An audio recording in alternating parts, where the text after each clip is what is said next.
Hey, come here. You like pro wrestling? We got a little something for you.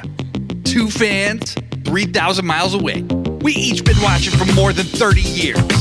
Celebrating the art form, the action, the homoeroticism. We ain't rating matches. We ain't analyzing stories. We ain't experts.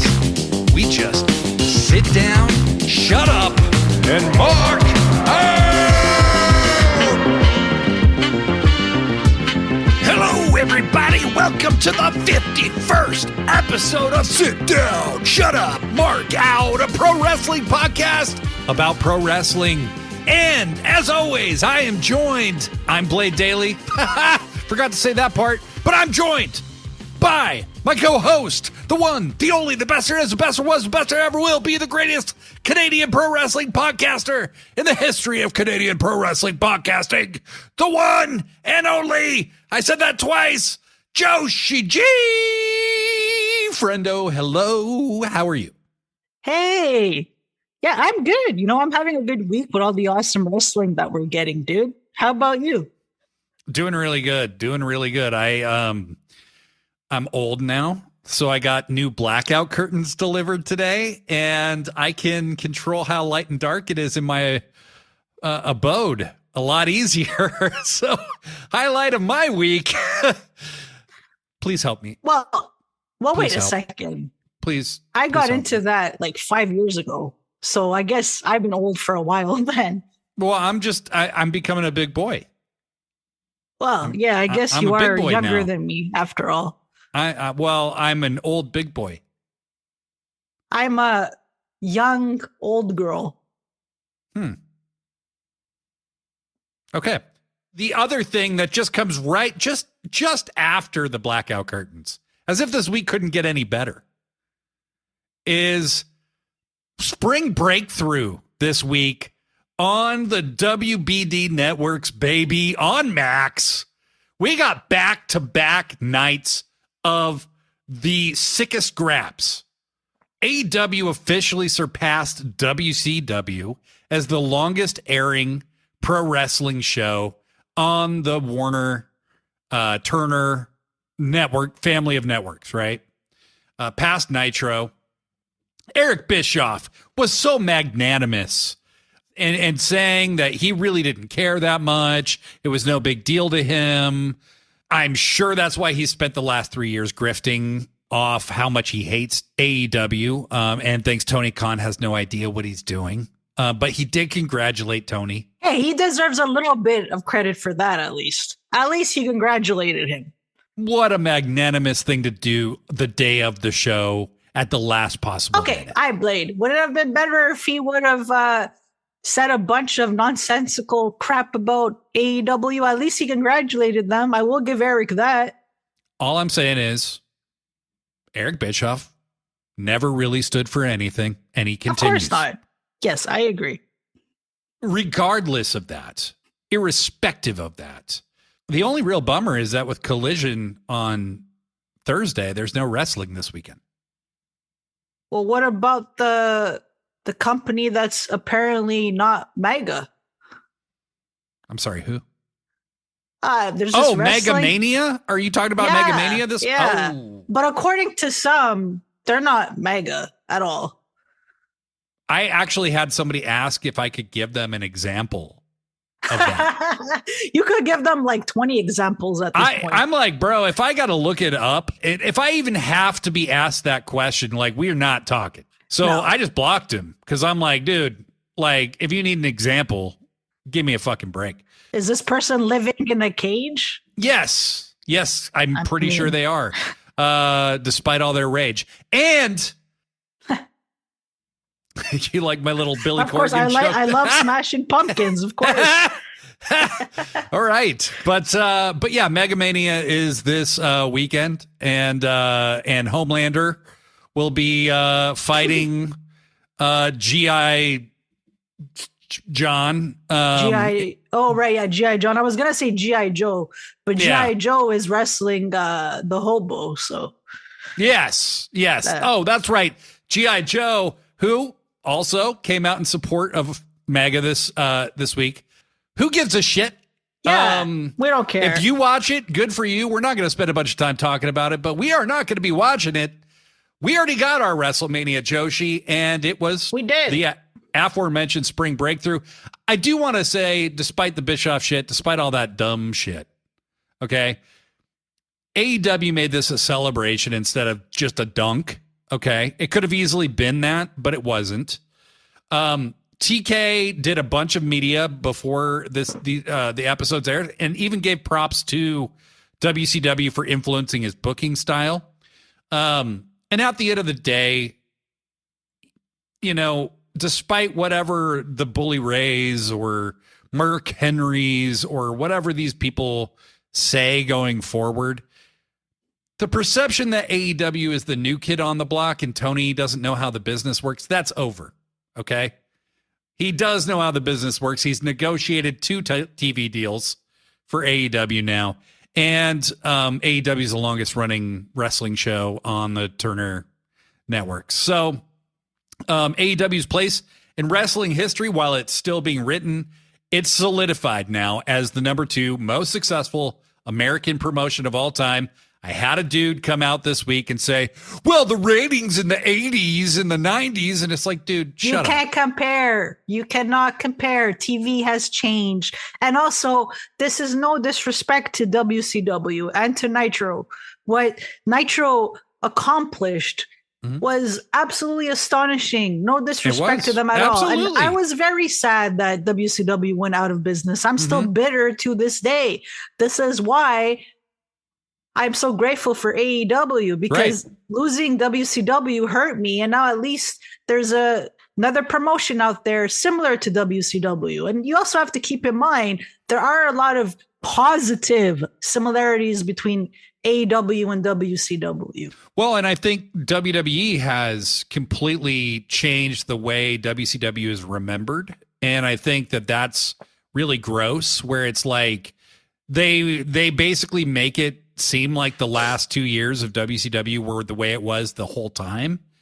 And even if WCW was a chaotic, disorganized mess behind the scenes, the on-screen product, Nitro, changed the game just the way Dynamite has, where, you know, Raw every week would be like squashes, and you might get 1 or 2 featured matches that were mildly suspenseful, right? But it was really just to advance stories to get to a pay-per-view where they made you pay to watch. And Nitro was like, fuck that. You know, we're not going to have a bunch of jobbers here. We're going to have, you know, talent that you've seen in WWF and talent that you've seen elsewhere. We're going to bring them in. We're going to have top caliber level matchups every week. And Nitro became the obvious place for any wrestling fan who seriously watched to go, because it was way better. And for years, Nitro was way better. I will always give Eric that, but he has been coasting on those 2 years for a long time. And the last thing that I want to say, of course, I'm super happy for, hold on, let me repeat that. The last thing I want to say, obviously, I'm super happy for AEW. I also want to point out that Tony Khan was a huge WCW fan, and he was watching Nitro and Raw, and he preferred Nitro. So it's not like Tony Khan is trying to destroy WCW's legacy. WCW had a huge impact on professional wrestling and what it is today. And we're just all happy for this huge accomplishment that AEW has fulfilled. You know, we haven't seen this kind of milestone in a really, really, really long time. And for those people that mention TNA, you can't mention TNA because TNA wasn't on such a huge network on cable television. We're talking about cable television, not, you know, like, I can't even remember what the hell they were on now, but these were like very small cable networks that I can't remember now. What was one of them called? TBS, like the Superstation, or? No, like TNA. Oh, yeah. I'm sorry. They were on like Spike. Yeah. They were on, and Spike was like kind of medium sized. But they were also on Destination America. I mean, that's just like, guys, we're not even talking about the same fucking thing. Like, TNA never, if you measure the size of a wrestling company by the size of their audience compared to WWE's, TNA was never as big as AEW. Yes, AEW gets less viewers today on cable. So does every other fucking show. Right. Dynamite is competing with Raw at this point for viewership based on the numbers that I've seen. And I don't really care about any of that. No, who cares? It's fine that they both exist. Let's just have them both exist. Whatever. Big hats off to AEW. Big hats off to Tony Khan. Tremendous achievement. Every wrestler who's worked in AEW, everybody who works backstage should be super proud. I'm proud to be a fan. Joshi, are you ready to move on? You ready to jump into the ready. shit that actually happened on this goddamn show? Hell Then yeah. fucking Gerald, do your shit.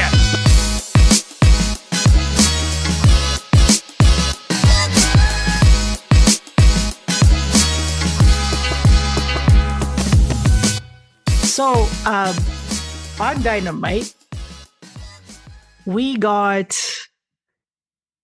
a dream match. And, it's going, I might talk a little bit slowly, Blade, because I'm still not over that match and I'm still processing it. But the show opened up with Mercedes versus Athena, which honestly I didn't expect them to open the show. So that was unthinkable. Yeah, that was a huge surprise. Pleasant surprise though. Pleasant. Yes, of course. This was the first time they had a singles match. And the winner of this match, it was the Owen Hart semifinals, would face the winner of Hayter Statlander at Double or Nothing. So, oh my God, what do I say about this match?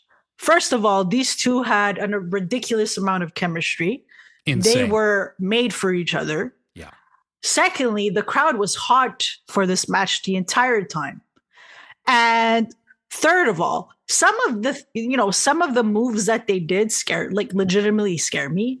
I mean, they were so aggressive and stiff in that match. I was freaking out. There were times where I thought, oh my God, is Mercedes okay? Is Athena okay? My goodness. And the thing that I have to say about Mercedes is that every time I watch this woman wrestle, I don't know how she does it. She just introduces us to these new moves that we haven't seen before. She is so innovative. And of course, Athena is absolutely amazing. But my gosh, I can't get over it. It was over 20 minutes long. I'm craving a rematch between Mercedes and Athena at All In, because that's Athena, it will be in Athena's hometown. But now I'm not so sure, Blade. Well, I can't describe this match. You just have to watch it. Just go watch it. Like, anybody who really loves top-notch professional wrestling got a 5-star television match from Athena and Mercedes. I will say they left a shitload on the table for a rematch, and I know they did that shit on purpose. Yes. Okay. I do feel pretty sure we're going to get this at All In. And the reason why is this first match took place in Mercedes' hometown. Naturally, you would think the advantage goes to her, right? Of course, yes. I don't think Mercedes is winning the Owen. I just don't think so. I think that it's going to be Jamie Hayter. I think your original idea was accurate. And I still see how that happens. I just don't think Mercedes will be the heel in the story the way I thought she would be. I think that Athena is going to take some kind of vengeance on Mercedes in the final. And I think she will cost her. Well, see, Blade, that's what I was thinking too. Because I told myself, no way is Athena not going to do anything about this. Like, she's going to want her revenge. So just to make it clear, Mercedes Moné did win the match in her hometown of Boston. There was no way she was going to lose. And the most surprising thing was that she won clean. We expected some kind of shenanigans. There are some people online that said she held on to Athena's tights. I didn't notice that, to be honest. I didn't. No.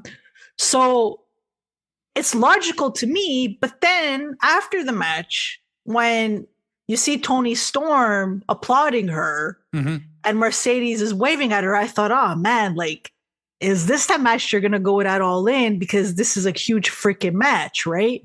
But I just, you got to give Athena a big moment in her hometown, right? So I'm just all over the place now.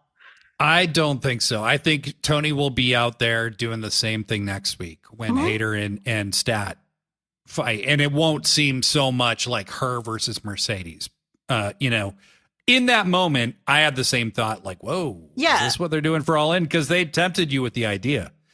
But here's what I think. Mercedes, until she drops that TBS title, she's not winning the world title. She's not wrestling for the world title, okay? I think the Hayter story is where it's at for Tony. I think that's going to be a great story and gas up Jamie Hayter big time, okay? Yeah.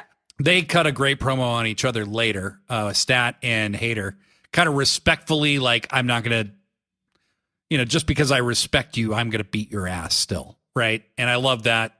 Yeah, Collision. Yeah, what I loved about, and to the audience, we're going to be kind of going in and out between Collision and Dynamite because otherwise it would just be all over the place. But what I would say is I thought they wouldn't do this match till All In and that they couldn't do it till All In. Then I thought there would be a fuck finish to light a spark between them, between Athena and Mercedes. I was fucking wrong, Joshi. Just straight up wrong. They didn't need any of that shit. Mercedes barely beats Athena in her hometown. Clean as a whistle. Fucking great match. Fuck. And Blade, can you believe that we may get Mercedes versus Jamie Hayter at Double or Nothing? Can you freaking believe it? That's my call. That's what I think. But you know how good that match is going to be? That's going to be insane. I know. I'm freaking out here. Fucking crazy. I'm already super excited about Jamie versus Stat on Dynamite. My gosh. And that match has not happened, I don't believe. So that's a brand new match. It happened when Jamie was first in AEW, when she first started in AEW. Like when she was a bodyguard for Britt? Yeah, and she lost. But I mean, but she's like a whole different character now. Yeah, exactly. Yeah. I'm thrilled. I'm thrilled. Me too. And where the women's division is going is just unbelievable. Toni Storm, just to follow up on the last thing, Tony shows up in the crowd in front of the trans colors. That was cool as hell. For all of the other shit going on in the world and in the wrestling world, even where people are aligning themselves so closely with this weird wave of anti-trans hysteria, AEW going the opposite direction. Man, that just makes you feel good to be a fan. Agreed. Tony and Luther are in the crowd giving their due to Mercedes. She waves at them, teasing that match. We're going to get that match at some point. I don't know that it's at All In, but I'm excited for when we do because that is a money match. Holy Absolutely. shit. Okay, so moving on from that, we have Adam Page, Hangman, talking backstage, looking jacked as fuck. Hangman's in the best shape I've ever seen him in. He is. It's crazy how jacked this dude is right now, but he's back there with the Bucks and Okada. They're just back there with him. Okay. Talking to Renee, and the Bucks basically just start interrupting Hangman immediately. They're like, Hangman. This is kind of how Matt Jackson talks now. Hangman, last week, last time we were in the ring with you, you abandoned us, but we know you're sorry. We know you're sorry. And we know that, you know what we know you're going to do? You're going to go out, you're going to win this whole tournament, and you're going to bring that title back to the Elite. And Hangman is kind of trying to talk, but they just keep talking over him. Nick Jackson, as always, says something insane. He quotes some kind of scripture. As Hangman's going to talk, the Elite basically blow him off and walk away. And then Okada just walks back. And he goes, Hangman, why are you so sad all the time? You should smile more. And Hangman just kind of shrugs his shoulders and walks off. He does the Hangman like turn and just go kind of thing. And Okada goes, bitch. And then Hangman gets right back in his face like, what'd you call me? What the fuck? And Okada's like, no, I just said smile. So they're kind of teasing something with Okada and Hangman, maybe. Oh yeah, Okada is so precious. I love my Okada. Gosh. Me too. I love all of this. I do too. Matt Jackson is no longer all about the pearls. It's about the super deep V-necks. Yeah. That are like basically just showcasing his incredible tits. He does have nice tits. Matt's been working on his tits. And I just got to show some respect. But that kicks us into the next Owen Hart tournament match, which is a contest that had been advertised, which was Hangman Page versus the Wild Card. And a lot of people speculated that it could be Jack Perry. I said that I thought it was going to be MJF. And MJF even kind of, I thought, was foreshadowing it last week when he's like, I don't even need to be in the Owen Hart tournament. I thought that was a swerve. I was wrong. Because, Joshi, you were correct that it was the walking weapon, Josh Alexander. See what did I tell you? And you tried to convince me otherwise, and you were saying, "Oh, he's not going to lose his first match." I told you. And then you made me change my mind. You put all these ideas in my head. I am stupid and a bad influence. I know. AEW's made a fool out of me a lot lately this year. But you know what? I've liked it. I liked the foolishness that they've made of me. So I'm willing to be your fool, Tony Khan. They have a great match. Really, really good match. Very physical, but also very technical. And I got to see kind of a different side of Hanger that you don't see a lot. It's just super athletic. Hanger was working to Alexander's strengths, made him look like $1 million. Not that Alexander needs any help. They have a great match. There is one spot where Alexander goes to do a big boot on the outside and ends up crotching himself on the barrier. And Hanger gets up on the ramp. These fans refuse to move out of his way. They're like, no, motherfucker, you got to jump over us. And Hangman jumps over these fans and fucking lariats Alexander's ass off the fucking barrier. It was a super cool looking spot. I'm loving these venues. These intimate venues are allowing for so much more fun with the cameras, so much more fun with the shots. I prefer this. I really do. So anyway, they have a great match. Joshi, what were your thoughts just on the match itself? I thought it was a really great match. I enjoyed it. Hangman and Page looked terrific like usual, but Josh Alexander looked really good. They made him look strong. Mm-hmm. I know that he lost, but it didn't hurt him at all because right after the match, guess who comes out? And Hanger only beat him with an inside cradle. It wasn't like he didn't just hit the buckshot and walk off, you know? And right after the match, and you did call this, I believe. So don't say that you're stupid. The Callis family, they came down to the ring with Fletcher, and Don Callis said something to Josh Alexander, whispered something in his ear. We couldn't hear it, but it was obvious that he wanted him to join the Don Callis family. And then Kyle Fletcher's kind of trying to beat up Hangman. Hangman gets the upper hand. And then Josh Alexander attacks Hanger. And the entire Callis family beats Hangman down. It was so awesome. I loved it. It was. And I also found it really funny that I think it was later on in the show when we got Ospreay Takeshita, Don Callis was on commentary and Tony Schiavone asked him, "What did you say to Josh Alexander?" And Don Callis said, "You wouldn't understand Canadian." It was just so stupid. Yeah. He said, "You wouldn't understand. I was speaking Canadian to him." Yeah, I was speaking Canadian to him. Yeah, that killed me. It was hilarious. But I thought it was really well done. You know, Mike Bailey came in as a babyface. That's working super well. Oh, my God. Josh Alexander as a heel. I like it. I like it a lot. Yeah, he's a great addition to the Don Callis family, especially now that Mark Davis is out with an injury. They needed somebody to come in, right, and replace 100%. And you also have Brian Cage still out, so you have it's true. Yeah, so you hurt. Have like I forgot about Davis, and you forgot about Cage. So I mean, that's the thing is like the Don Callis family is very strong right now. Oh yeah, we'll get into because something happened on Collision that added to the numbers.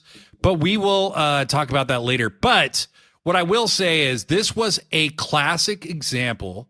If you have a star, you know, that's known in the business, and regarded so highly as Josh Alexander is, to have him show up and lose, you have to do it right. And this was the right way to do it. You make the loss immediately mean something for him as a character, like not like next time he's on TV, like that night, 5 minutes later. And him turning heel was very unexpected and very cool. Agreed. So loved it. Cowboy hats off to everybody involved. Yes. So we then got Gates of Agony versus the Hurt Syndicate, which ended up being a very good match, actually. I thought Gates of Agony looked really good.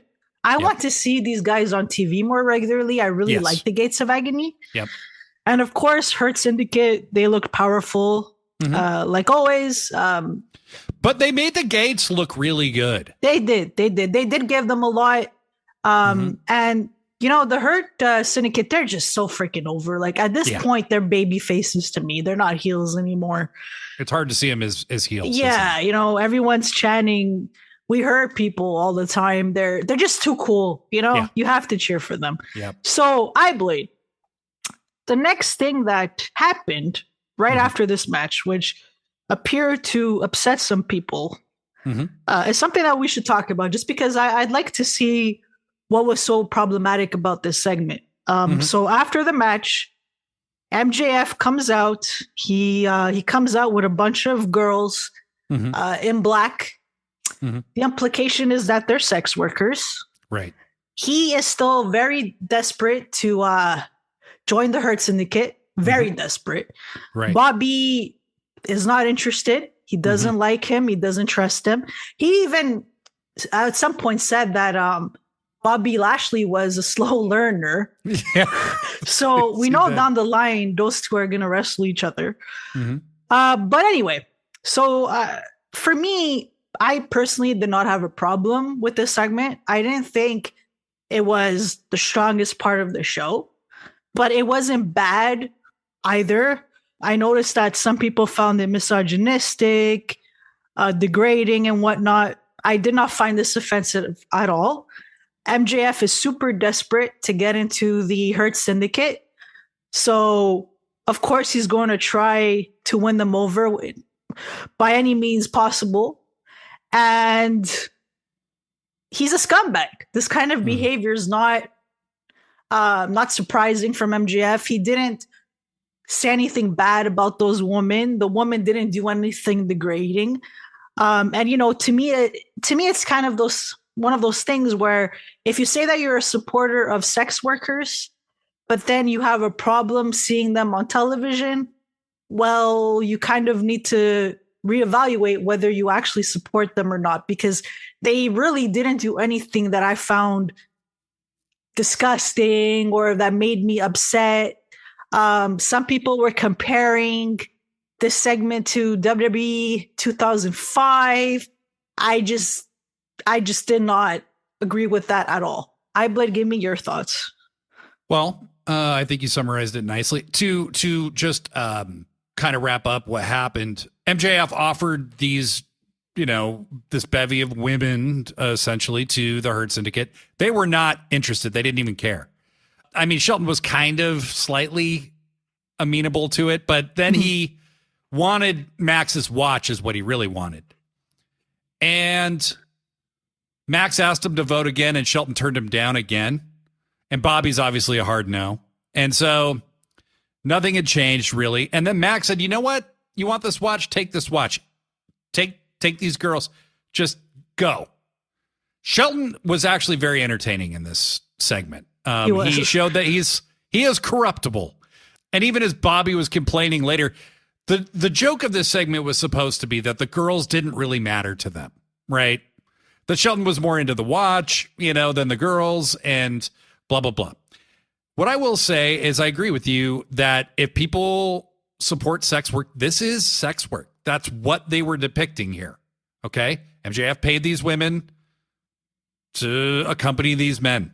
Okay. So that is sex work. All right. That's just the truth. And we live in this very sex positive world, right? Allegedly. And this is what sex work is, guys. And so you need to like own it if you're going to own it. I will say this is my least favorite part of the MJF character. It's never been the thing I like the most. I've just never liked, he did call somebody kind of a trash hoe or something like last week on TV. I don't want to see that creeping back in, if I'm being honest. That is misogynistic. This I didn't feel was misogynistic, at least not in any like over the top offensive way. But I believe he said it to his girlfriend. And I think they have this dynamic where they insult each other and they're comfortable with it. So I don't think Alicia Atut had a problem with it, but I still think showing him talking to women that way, not the greatest. No, I completely agree with you for sure. I'm just saying if people are worried about her, I think that she finds MJF funny and they have this silly relationship where they insult each other. But of course, yes, it's completely understandable why that would be considered misogynistic. I agree. I just felt like since that horrible fucking promo exchange between Jarrett and MJF, that the MJF character had cleaned it up quite a bit. And I would like that to continue personally because he's been great without it. However, again, I personally didn't feel offended. What I would put to the listeners is, do you disagree with us? And if you do, how? Like, let us know, because we're not going to shame anybody. We're open to hearing how people felt. But personally watching it, I felt the reaction provoked an interesting question, which is, if you support sex workers, sex work was being portrayed. And that's just the way sex work happens sometimes. This isn't the only way sex work happens, but that is a big and common thing, okay? And so MJF was trying to bribe them any way he knew how, and the joke was supposed to be that the Hurt Syndicate didn't care, that it didn't work. And so moving on from that, I don't think MJF's joining the Hurt Syndicate. I think he is going to lash out because they keep rejecting him. And he has something to prove that he belongs. We'll see where it goes from there. I still think there's a Pinnacle reunion coming. That would be my go-to. But again, I've been wrong about just about everything lately. So if you just pick the opposite of what I say, you're probably right. But Gerald, there's so much in this Dynamite, bud. I'm going to need you to hit that music again. We'll come back because the rest of Dynamite was breathtaking, folks.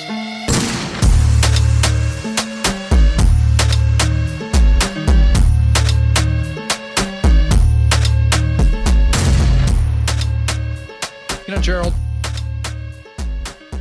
you graduated from the corner to the couch. I'm going to give you a pillow now. I'm just so impressed by you, man. So impressed. Joshi, Will Ospreay and Konosuke Takeshita face each other in the crying out loud semifinals. I don't even know what to say about this match. Just guys, you just got to watch this match. Somehow it surpassed their freaking match from last year. It's a masterpiece. Yeah.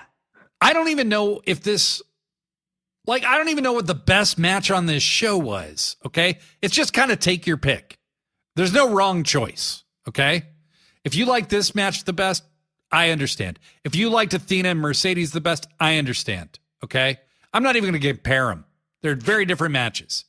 But these two put on an absolute masterclass in two people just going in a war. Will Ospreay triumphs over Konosuke Takeshita again. I think at some point Konosuke Takeshita will get his win over Will Ospreay, but I think that's going to be like Will Ospreay is the guy who has his number, kind of. Mm-hmm. And they just beat the shit out of each other. They laid everything in. They hit each other with everything they had. They kicked out of everything. I can just hear like a Bully Ray in my head saying, it's easy if you just kick out of everything. But this was different, man. This was different. This was war. And these boys both wanted to win this Owen. This Owen tournament has been ridiculously good on both sides. Can we just give it up for how rad tournaments are? And to see them in the United States again treated so seriously is badass. Absolutely. Love tournaments. Love that match so much. I can't even tell you which match I preferred because they were both so epic. And the fact that we got them on the same show in one night is just mind blowing. I really do hope that Takeshita gets his win against Ospreay eventually. I love Takeshita a lot. He is so freaking amazing, and I'm really excited to see if Ospreay is going to wrestle Fletcher or Hangman at Double or Nothing.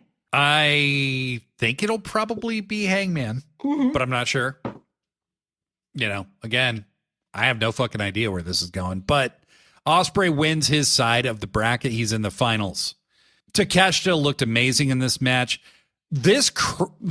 Every crowd on every continent that sees this man wrestle goes apeshit for Konosuke Takeshita. I really do think he might be the first guy born in Japan to come to this country and win the world title. I really believe that could happen. I think he's almost there. He's almost there. I think he's going to end up being a huge babyface sooner than later. I can see that happening. He's one of those guys, AEW has a number of them where it's like you boo them out of respect for their character because they're supposed to be heels, but you love them. Oh, yeah, absolutely. When I was at Wrestle Dream this last year, seeing that triple threat with him and Ospreay and Ricochet. Oh, my God. That was a masterpiece as well. And one of the big things about it was I had never seen Konosuke Takeshita in a featured singles match live. And that was a huge deal to me. So seeing him win the international title was awesome. That was the highlight of the night for me. So, I just, my God, what a fucking amazing match. Absolutely. And Joshi, that wasn't even the main event. I know. It was right before the main event. Can you believe that? Well, and your thoughts go to how do they follow this? Right. That's exactly what I thought. Why are you trying to destroy me? So the main event was Death Riders versus the Ops. We got a lot of changes for this match due to injuries and whatnot. So basically, Hook sustained. I don't know if it was a physical injury or if he was just sick, but some physical issue. So he couldn't compete. And he was replaced by Will Hobbs, which was absolutely perfect. I was so happy that they chose Hobbs. A trio of Will Hobbs, Samoa Joe, and fucking Shibata. Yeah, such badasses, man. I absolutely love that. I know. And then because Pac got injured last week, Mox replaced him, right? Right. So yes, so there were changes, but it ended up working very well. The match was very good, actually. Lots of shenanigans. You had Willow show up at some point to hit Mox, which I liked, and she stopped Marina from hurting one of the Ops guys. I can't remember exactly now. You had the Bucks. They tried to intervene. You had Swerve on behalf of the Death Riders, and they both got Swerve stomped from the fucking barrier outside. He double Swerve stomped both of them at the same time. Yeah, exactly. Unbelievable. Unbelievable. And of course, the crowd went nuts when Swerve showed up, because how can you not?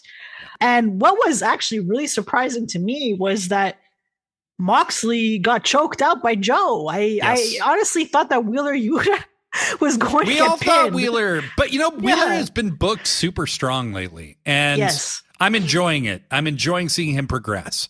This is going to lead us into our next thing. So Gerald, chill. Okay. I know you would normally hit the music here, but don't.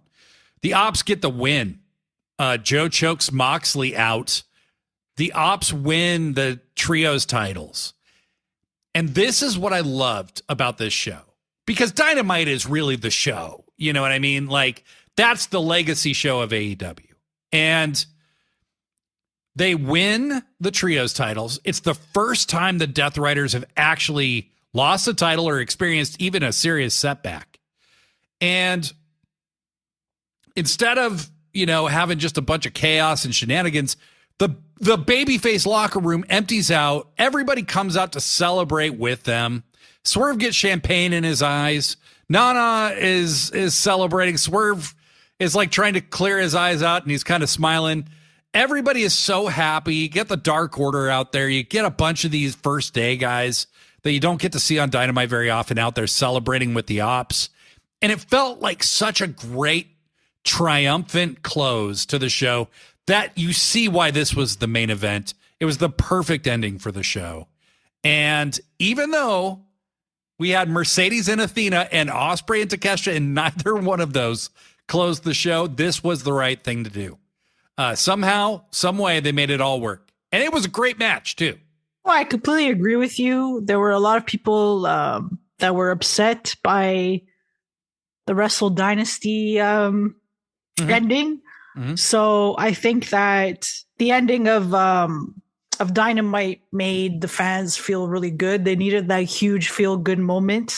Yes. And it was just nice to see the Death Riders finally start to crumble because it's due time, right? So I was super happy. It was nice to see the baby faces come out at the end to celebrate with the Ops. I thought it was perfect. And I was actually reading an article earlier. And now, of course, I can't freaking find it. But this article said that it reminded them of 1997 when Sting beat Hulk Hogan. And you had all the baby faces come out and then celebrate with him. I can't remember the name of the show right now. Starrcade 97. It was Starrcade, yeah. So they were saying, oh, it was like so similar to that. But in this sense, it's even more impactful because the NWO after that still continued for a really long time. Whereas in AEW, we know that the Death Riders aren't going to last. Well, and the Ops didn't win the match after the match was restarted because Moxley pinned Joe first clean, like that Sting Hogan match. Yes. That should have been the greatest moment in the history of WCW, and it's the beginning of the end because they blew it. They blew it. I don't think they'll be doing that with the Death Riders. Tony Khan is a fan of history, and he learns from the mistakes of others.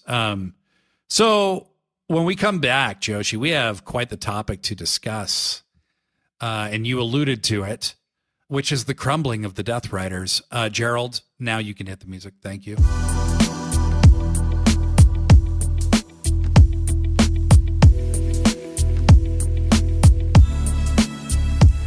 So,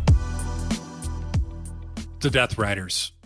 I think we're seeing the beginning of the end, friend. What do you think? Yeah, I think so too. I think what happened on Dynamite and Collision was very telling. So Collision starts. We think we're starting with the match. The Death Riders just storm the fucking stage. Marina Shafir knocks somebody down. Like, who the hell was that? I didn't know that. Was that the ring announcer? Was that Arcady? Because she posted today on Thread, she's like, good morning to everybody except Marina Shafir. Oh, right. It was the ring announcer. I think Arcady took a bump. It was a nasty one, too. Like, they show up at the beginning and they just kick the cameraman's ass. They're breaking the cameras. They're like freaking the fuck out. And this is a Death Riders I wanted to see the whole time. Same, exactly. They bring the show to its knees for a minute, you know? And Mox is pissed. And he calls out Samoa Joe. And I guess my question is, like, is that where they're going for Double or Nothing? I kind of hope not. Because who really thinks Samoa Joe is going to beat Mox? You know what I mean? He won't. I think that's a Dynamite on your way to Double or Nothing kind of match. To tell a story on your way to Dynamite or on your way to Double or Nothing. But we'll see. We'll see. So Mox calls out Samoa Joe and challenges him. I don't believe these gentlemen have ever faced each other in a one-on-one match. Not that I can remember. So I'm doubly excited for that. But later on in the night, Claudio is the mystery challenger for Adam Cole's TNT title. You get Chugs versus Swiss. They ain't playing Uno this time, kids. They had a very good match with each other. Adam Cole's looking like tip top in the ring again. Loving it. Looking muscular as fuck as well, by the way. And evenly tanned. I think the jaundice is finally subsiding. And he beats Claudio with just a very clever fucking crucifix pin. And Claudio loses his goddamn mind. And he tips the entire announce table over. Crazy shit. Nigel doesn't even know what to say. The rest of the show, they are just sitting there at ringside with a destroyed table in front of them. Yeah. There's a really funny picture of Tony Storm and them sitting there later when Tony was on comms. But very, very funny shit. But yeah, the Death Riders are freaking out. And I think this is what AEW needs to do. Yeah. Hey guys, this is coming to an end soon. Like, you need to give some breadcrumbs. You need to alert the audience. Okay. Like, hey, this isn't going on forever. Joshi, what were your thoughts about all of that? Well played. Well played. I know that there was some panic regarding the Adam Cole Claudio match. Some fans thought that Claudio would beat Cole. I said, no way is that going to happen. No. And as you said, I completely agree with you. This is the version of the Death Riders that I've been wanting to see. I want to see them just, destroy things and be angry. They've been dominant for so long. It's nice to finally see them put in their place. They absolutely deserve it. I love it. I know it's awesome. This is, and look, like, in the midst of watching people kind of bitch about the Death Riders and be unhappy about the Death Riders, I've seen some people say some dumb shit. Okay. I've never seen a stable be as unpopular as they are while every single member, except maybe Yuta, every single member is beloved, like, on their own merits. You know what I mean? But I've seen some people talk about, like, Jon Moxley. They're worried about the match quality. It's not because of his skill. It's because the way the gimmick has worked for the Death Riders. And, they often interfere, blah, blah, blah. However, I would like to point out Moxley was the one choked out in that match. Yeah. Is there going to be some dissension brewing with Claudio and maybe even Yuta saying, hey, I keep beating people. Claudio, you just lost to Adam Cole. Mox, you got choked out, by Joe. Am I the strong one here? Is Yuta going to be the strong one? Marina going to be the strong one? It's going to be interesting to see. I think that's a very interesting hanging thread that's left over from all of this. But Joshi, that wasn't the only big development storyline wise. And I was a big fan of this one. Yeah, me too. Tell us about it, I Blade. The Don Callis family didn't just grow by one. It grew by three. Tres. This over this 2-day period. Okay. So we had a fucking sick tag team match announced on the day of the show.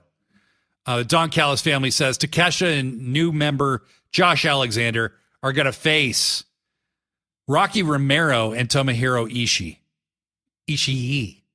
Fantastic matchup. Very fun match.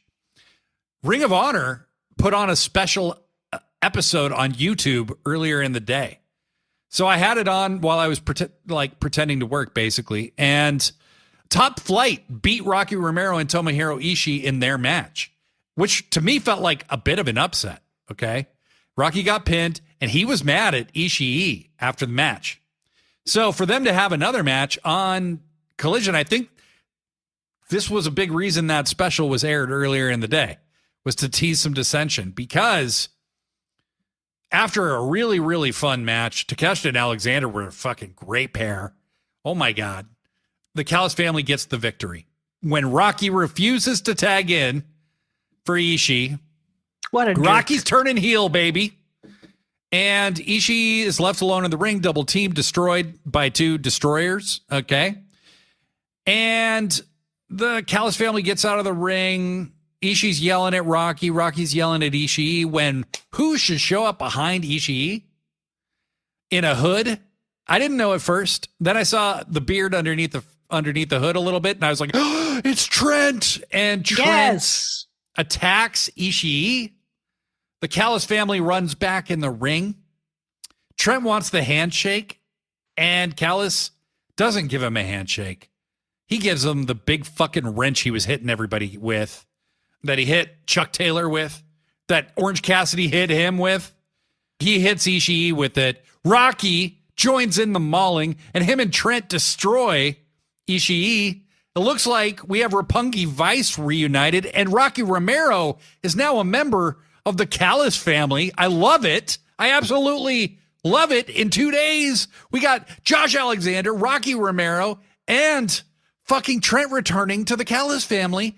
The Callis family is now, to me, kind of more interesting than the Death Riders because you've got Trent Beretta, Rocky Romero, Brian Cage, Mark Davis, Josh Alexander, Konosuke Takeshita, and Kyle Fletcher. Holy shit.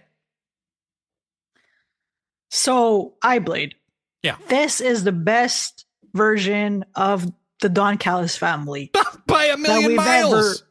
That we've ever gotten because for some reason, whenever these guys would try to get some mileage, one of the members would get injured and, and things would change and it wasn't working. But this is exactly how I wanted the Don Callis family to be booked. Yeah. I think they are definitely more interesting than the Death Riders. Mm-hmm. They are the best faction in AEW. Yeah. And with all these new members, they're just unstoppable at this point. And I think they're going to be the next huge faction taking over. Yeah. And my gosh, you have Kyle Fletcher. Mm-hmm. That's just such a big part of that. Whenever this guy comes out, I can't help but applaud him because he gives me 90s HBK vibes with his monster dickhead vibes. Monster dickhead with those glasses and the way and he the dresses dangly earrings. And the dangly it's all earrings. to piss people off. Yeah, it's just so perfect.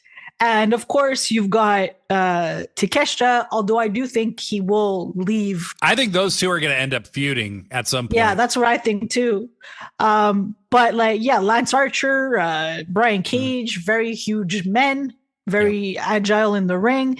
And now you've got Trent Beretta, Josh Alexander, and Rocky Romero. I mean, my gosh, it's absolutely perfect. And I did not expect Trent to come back so soon. I didn't either. He had neck surgery again. He's had it before. Guy, and so, the guy was in this really entangled, interesting story with Orange Cassidy last year, who's now injured. Yeah. And gets injured in the midst of his first big singles push. And this is the right way to bring him back. There is no room for Trent Beretta in the singles world right now. Agreed. Have him be part of the family and have him and Rocky team up again. I love it because Cage is out now. So they need a tag team. Now they got Roppongi Vice. The stable, what I love the most about it is that it revolves around Fletcher and Takeshita. Yeah. Okay. Now, I think Kyle Fletcher is obviously treated as the crown jewel, and Takeshita is going to start to resent that. And they are going to have a parting of the ways. And then Takeshita and Fletcher are going to feud. You know what I mean? I think so too. And this makes Fletcher look like such a threat to Hangman because look at the backup he's got. It's crazy, right? So the Don Callis family is just the shit. They have got everything going for him right now. It reminds me of the Heenan family back in the day, Really well done. Callis is the Bobby Heenan, and you've got this whole group of mercenaries that are designed to protect one or two top guys. You've got Josh Alexander, who I think you got to have him fight Kenny Omega at some point. You've got, so he's your international guy. You've got Takeshita and Fletcher, who I think are just straight up world title guys. You've got your tag teams. You got all your bases covered. So very exciting to see where this goes. Last thing though, Ishii does deserve justice. So hopefully at some point he will find wrestlers to align with and they will all beat the crap out of the Don Callis family because I felt really bad for Ishii. I just had a thought. He's a dog. Yeah. And there's these other dogs in AEW that they bark together. You know what I mean? Ah, yes. The Hounds of Hell. How badass would it be to have the Hounds of Hell and Ishii? Well, honestly, why not? Do we know goth when, Ishii? Yeah, seriously. That would be so cool. Well, do we know when Buddy's coming back? I don't even know what his injury is. Yeah, I know it's a leg-related injury. I just don't even know what it is. Hey, that could actually work, though. At least for the time being. Ishii in AEW is so much fun. I just love that Me guy too. so much. But this was a great way to write him off. This was a great use of him, and then make his character, when he's ready to go back to Japan, make it serve a storyline purpose. I loved it. They're just killing it on the booking right now. It's so smart. Agree. So smart. Speaking of smart, though, Joshi. So, shall we talk about the unexpected thing that happened on Collision? Just big shout out to our mutual friend, Eleanor, who must have been in heaven watching this. I haven't seen her reaction online yet, but I actually messaged her on Instagram and she was so freaking happy. Nice. She was over the moon. So first I want to mention how there have been some issues between Nick Wayne and his father, Christian Cage. Yeah. So Nick Wayne has been saying some things about his father. Christian wasn't on TV for a few weeks there. Yeah. Christian returned on Dynamite and called Nick Wayne out, looking absolutely fabulous because he is handsome. He yelled at everybody too, except he yelled Kip. at everybody. Yeah, except Kip. He was in a very did you notice bad he called Mother mood. Wayne Shayna? Yes. Yes. I did notice that. That's he the was first in time a he's very ever said her name. Yeah. He was in a very bad mood, not impressed. And Nick called Christian out for saying that he wasted his title shot to make sure that Copeland wouldn't become the world champion before he did. Right. So they didn't seem to be on very good terms on Dynamite. No. And then Christian kind of booked a Nick in the ROH TV title match against Commander for Collision. Mm-hmm. And well, first off, this match was very, very, very good. It was an awesome match. It was maybe the best match of the night. Yeah, I think it was actually. Match of the night. They had amazing chemistry. Mm-hmm. Now, what was so shocking about it was that Nick Wayne beat Commander for the ROH TV title. I did not expect that. Relatively clean. Clean. Fantastic match. I love that they're behind Nick Wayne, man. They said on the show he's still 19. He's a kid. Still 19 years old, and I guarantee you, I've seen this kid at Defy, okay? Yeah. He is as good a worker at 19 as half that roster. And this is AEW we're talking about. He's a baby. That's not a diss to anybody else. He's just that good. Yeah. You know? So yeah, it was a great match. Christian was watching the match backstage, seemed happy. He looked pleased. He did walk away, so yes. Not sure what's going on with this guy. Yep. And the past few weeks, the crew has wanted Nick Wayne to form an alliance with them, and we did see them wrestle on with the pre-show of Dynasty. Yeah, the 6-man tag, and Nick actually was the one that got the win. Yep. So Blade, does Nick turn on Christian and join the crew? Inevitably, I think that's where it's going. I don't know how long it will take to get there. They did announce that crew will be facing Top Flight next week on Collision in a no DQ match. I think Nick could probably make an appearance during that match. But, Nick and Commander had I hope these guys fight for a real long time. Amazing chemistry. Two dudes who can do almost anything. Commander's matches are just must-see matches now. You give this guy the right opponent who can take his moves and sell for him. Holy shit, Commander's so good. He is, yeah. Nick is just incredible. You see why this is all happening. I think, Copeland is eventually going to need the support of someone, and I think they are building to Copeland's return, maybe him and Christian being that odd couple tag team. And earlier in the show, FTR did send Tony Schiavone a letter. Oh, God. Apologizing very sincerely to him. They were suspended for 1 week, and they did send Tony what appeared to be a very heartfelt letter. I believe him, where they apologized for any fear or it was a very backhanded, passive-aggressive letter. Yes.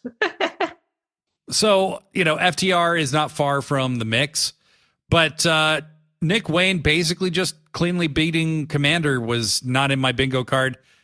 I'm so glad, though. It was great. Me too. It was great. And then, we can zoom in on every single thing, but the show would be so long. They fit so much into 2 shows. Oh, yes. This was masterfully booked 2 nights of wrestling. Boston was unglued both nights. Yeah. Fantastic audience, fantastic venue as well. The MGM, whatever it was, the MGM something. It was that. Go back there. I think they became kind of an iconic venue. Agreed. But there are some odds and ends, Joshi, that we should probably discuss. Roosh is back. Mm-hmm. And him and Mordos and Jalistico killed some bitches on Collision. Glad to see Roosh back in the mix. Hopefully he can stay in the mix. I really hope so. That's always the thing with Roosh. He keeps getting in trouble.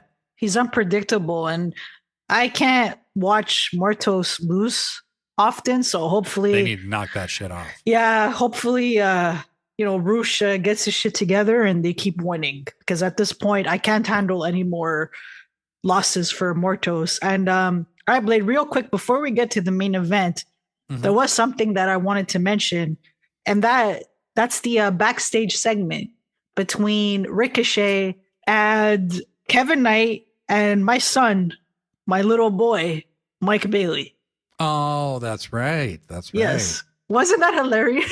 It was very funny. It was very funny. What the fuck is Ricochet wearing? Like, I don't know. He's got this weird, like, Spanish cape that he wears, but he's also got a backwards baseball hat on. I don't know what the hell he's doing. What's even happening with this man? I don't know. But he kills me.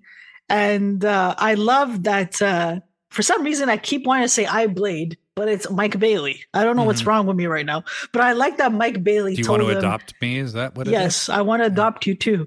So he says tag good to Ricochet, which essentially means shut the fuck up in French. Right? That was great. And then I like that Kevin Knight told Ricochet that he had something that Ricochet didn't, and he just shakes his head and his hair moves around and the dreads move around. Yeah. And then Renee Paquette does the same thing. Oh my God. So when they walk away from Ricochet, Bailey runs his hands through his hair. Knight shakes his dreads, and then Renee does the the catwalk model thing where she fluffs up her hair while she's looking at Ricochet. Everybody in the segment burns Ricochet and leaves him standing there. So funny. Yeah, he is funny. He is so funny. Comedy gold, Ricochet. My gosh. He's incredible. Yeah. He's incredible. The main event of this show, I'm a little scared to talk about it, to be honest, Joshi. Oh, gosh. Why? Why is that? Well, because it was Chris Statlander and Julia Hart versus Harley Cameron and Mercedes Moné. So what? Yeah. Muppet Monet was there. Boston! Please say hello to Muppet Monet. Oh, Jesus. Did you see what I did in that match? I saw what Muppet Monet did. I'm still recovering from my injury because Julia Hart, she threw me on the floor, and before that she stepped on me. She stepped on my head. She ground her heel into you. Dr. Sampson had to check up on me. Oh, man. He didn't move too fast. He just kind of left you on the mat there for a while. I know. He clearly doesn't care about puppets. How did it feel to have Mercedes acknowledge your presence? Oh my God, so good.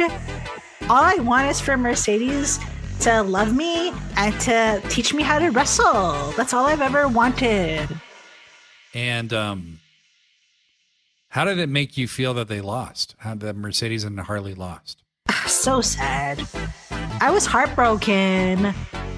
Well, first off, I was very worried about my injury.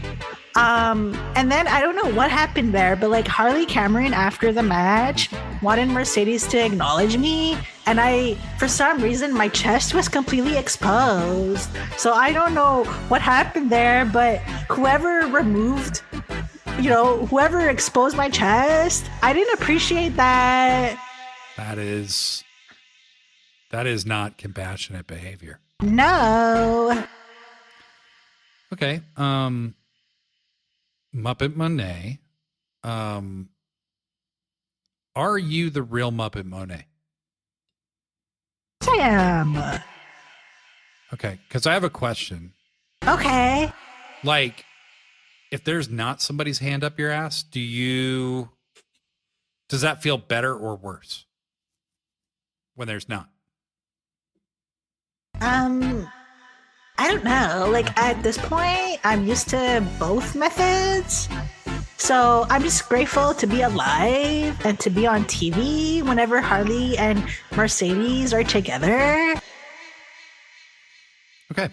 Well, y'all, this has been a really fun episode of the show, and I'm glad that I was joined by Joshi G and now joined by Muppet Monet. But till next time, I'm Blade Daly. I'm Muppet Monet. Pro wrestling forever.